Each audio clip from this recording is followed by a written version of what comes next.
I'm Ethel Buckley, and I am the Deputy General Secretary of Ireland's strongest union, largest union, SIPTU.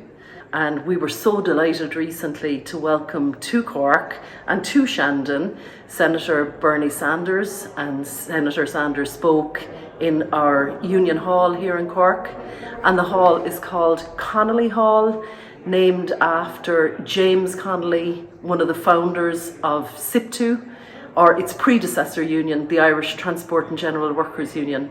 And of course, Connolly was born in Scotland, but really spent most of his life in Ireland, sometime in the US. He was a founding member of the Wobblies, was organising with Wobblies at the same time as Mother Jones, but he's probably the foremost socialist Republican thinker in Irish history. And if people haven't read his works, you can go online and read, maybe start with Labour and Irish history.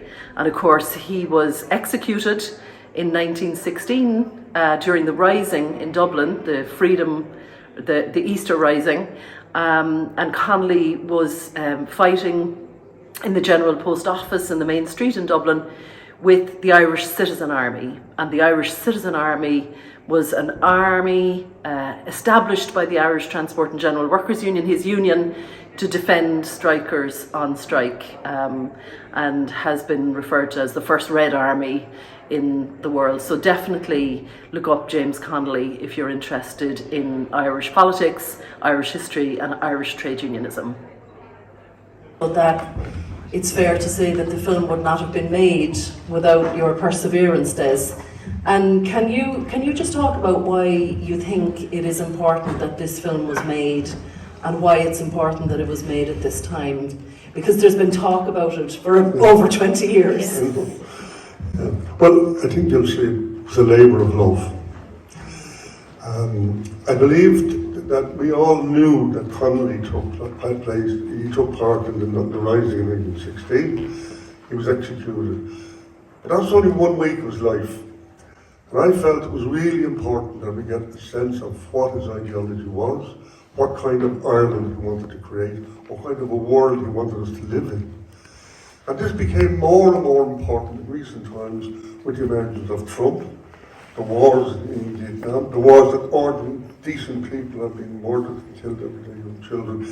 And it was time for us to remind the trade union movement of the central role that it played and can play, and in Ireland, the role that we can play in the future. And not to be bored down so depressed and feeling well, it's hopeless, but there's something we can do.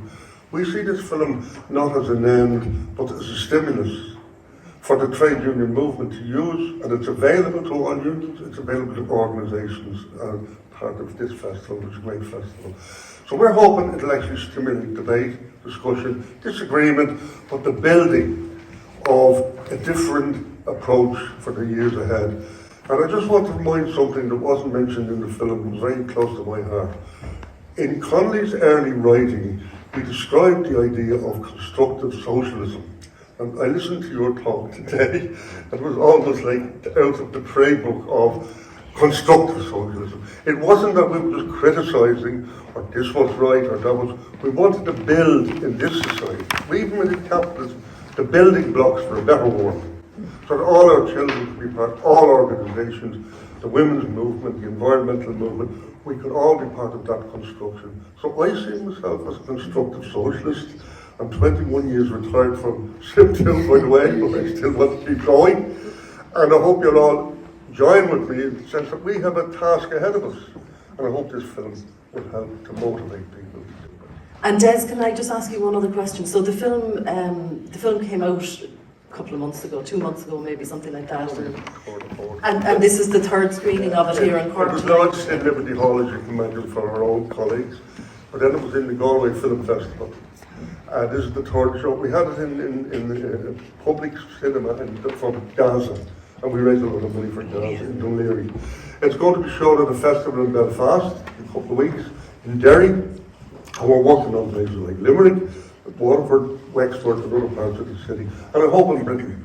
And we've had requests from Britain, from Scotland, and even as far away as Rome and America. So I think this film will continue on, and I hope it will function as a catalyst. It's not the answer, but it will stimulate your thinking about what should be the answers and where can we go.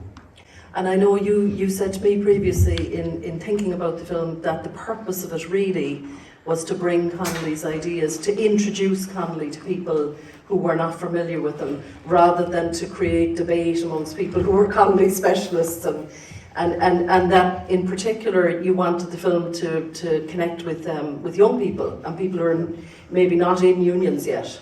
Well, you might note that the people we selected to talk about Connolly were of this generation. This generation of activists, trade unions, representatives like yourself, and I hope we pass it on even to the next generation, and that young people will see that. We're going to fight to get this into the schools. I think it should be there. Yeah. It should be in all sectors of education, because there is nothing coming in the mass media to compare with the ideas of James Connolly.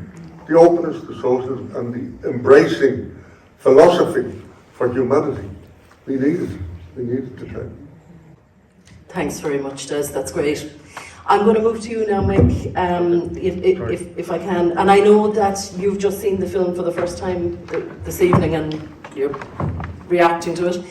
But I want to go back to, some of us were lucky enough to hear you speaking here this afternoon at the Mother Jones Festival in Cork. And I was really struck by one of the things that you said, and it was a call on the current leadership of the trade union movement and the labour movement to bring class analysis back to our work and to our practice.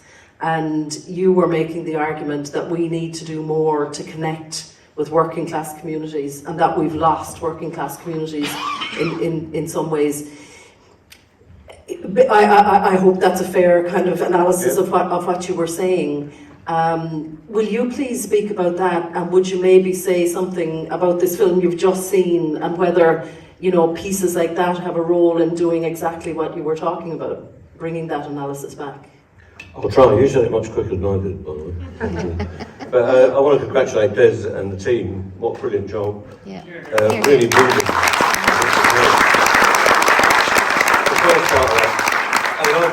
This Connolly thing, people think, oh, I just discovered James Connolly a couple of years ago, but I mean, we were brought up on it if you come from certain families, even in Britain.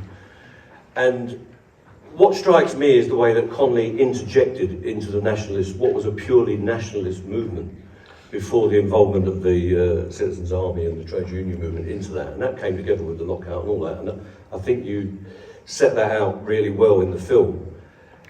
But the thing that always struck me about, if the Easter Uprising had been purely left to the IRB, and some people who were fairly strange, if you were meeting Patrick Pearse and Plunkett and some of these people with their views about what Ireland was and what it will become, if there'd been no labour movement input into that rising, even into the proclamation, we would have had a completely different history.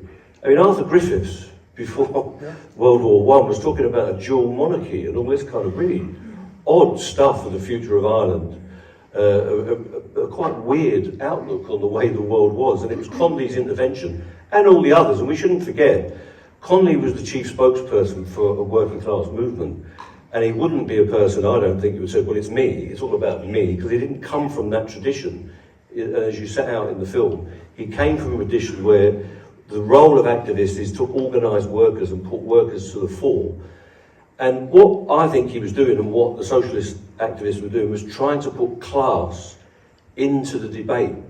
What is the nature of imperialism? What is the nature of exploitation? And what you clearly laid out again was that the biggest exploiter in Dublin at that time, the most important industrialist, was a Roman Catholic, who probably, I think, would have supported Home Rule and would have been with the Irish Parliamentary Party. Now, if it had just gone along that way, we wouldn't have been in any different position. And there's a long argument about what actually became of Ireland and what came of everyone who had to leave Ireland because of the state it got into and the Free State and all that. But we have to roll back to the idea that class is at the heart of exploitation. People became landlords and became industrialists, became property owners and the people of influence. The Irish oligarchs at the time and the global oligarchs we've got now, they joined together and put their ideas forward as a class. And the only ability we have to challenge that power is through being organised. And how we go about that organisation is up to us. And what the nature of the modern movement is up to us as workers, because it's a completely different world.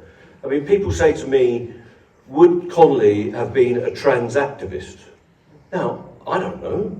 Connolly wouldn't have known. Connolly wouldn't even know what you were talking about. But what Connolly would have said is, our movement has to adapt to what's in front of us. What is the form of exploitation that we're seeing? And we have to reflect that, and we have to reflect the real concerns of the people. Now, the juxtaposition that Connolly and the leaders of the revolution and the leaders of the uprising had was that the people were hostile. Dublin was hostile at that time, in the main. But it was the act of revolution, the act of organisation, and the sacrifice, which gives some people problems, blood sacrifice and all that stuff that Pearce was going on about, and the reaction of the ruling class. You can call it the British if you want, but many of the people that were fighting in the uprising were Irish people. Many of the people that were directly opposed to Connolly were Irish people. Some of them were called unionists, some of them were industrialists. It's that act that stimulated the idea that we can organise for ourselves. And that's the key message that Connolly put in when he was brought up in Edinburgh, when he was in America, when he came back, when he was talking to working people of all sorts of backgrounds. We have to organise for ourselves to win the future for ourselves. Nobody's going to come and give it to us. Nobody's going to come and save us. There are no saviours waiting to say, the poor will be lifted up because we're kind or because we're benevolent. They make changes and they give concessions because, as Jackie Charlton says, we put them under pressure. And Connolly did that in one way, and we do it in another way in the modern world, and we've got to find what way that is. But that is the message for me, that you have to organise for yourself, and it's hard work. And Connolly gave his life to working hard, and it cost his family. It cost his own prospects in some ways. He probably could have been a senior manager in industry if he'd crossed the floor, as they say. So I think that's the important point, that if you want change in the world, we've got to build the change, and we've got to make a movement that's capable of delivering the change. Thanks very much, Nick.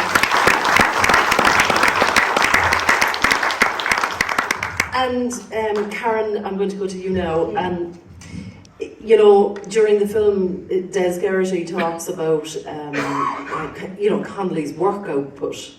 And incredibly, while he was the acting General Secretary of the Union and writing political theory, writing in and editing newspapers and pamphlets, he was also writing plays and songs. Yeah. And he edited and contributed to a union songbook. And I think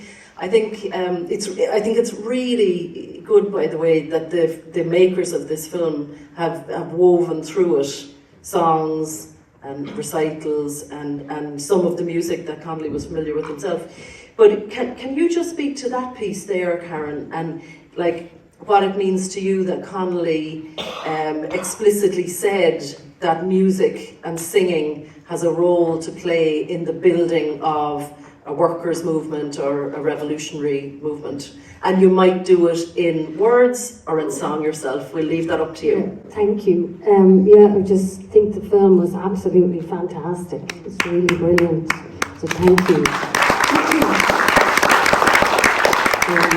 This is the book. It's still here. It's been republished a few times, but he first brought it out when he was in America in 1907. And this is what he says himself in the foreword. Until the movement is marked by the joyous, defiant singing of revolutionary songs, it lacks one of the most distinctive marks of a popular revolutionary movement. It is the dogma of a few and not the faith of the multitude. So I think he really did believe in songs and the ability to bring songs together. It was obviously the way people came together then. It was like the Instagram of 100 years ago. So, okay, so I might just try and sing a song from that was already sung, a bit of it in the film, but I'll have a go. Okay, and in the spirit of that, maybe you'd all join. The chorus is Connolly was there, bold, brave, undaunted. Connolly was there. Do you know it? Yeah. Okay. There lies a page in history when the workers they fought back, and the might of exploitation at last began to crack. In farm and field and factory, workshop, mine and mill, a flame was lit, the beacon bright, the flame is living still, and Connolly was there. Connolly was there, bold, brave, undaunted, Connolly was there. When the bosses tried to sweat the lads, stayed down in Glasgow's Clyde. A voice like rolling thunder, it shook them in their stride. In Liverpool and Belfast, where the workers lived in hell, Connolly rose and gave them hope, and the truth to you I'll tell, that James Connolly was there. Connolly was there, bold, brave, undaunted, Connolly was there. William Martin Murphy and his Dublin millionaires tried bribery and corruption, hypocrisy and prayers to smash the transport union. Scabs they did enlist, but all their craft was shattered by a scarlet iron fist, and James Connolly was there. Connolly was there, bold, brave, undaunted, James Connolly was there. Irish people, the day will come, workers one and all, will rise up from their bended knee and rally to the call. Shake off the chains of tyranny, shout from shore to shore, a woman's working republic and freedom evermore. And James Connolly was there. Connolly was there, bold, brave, undaunted, Connolly was there. And James Connolly was there. Connolly was there, bold, brave, undaunted, Connolly was there. Wow.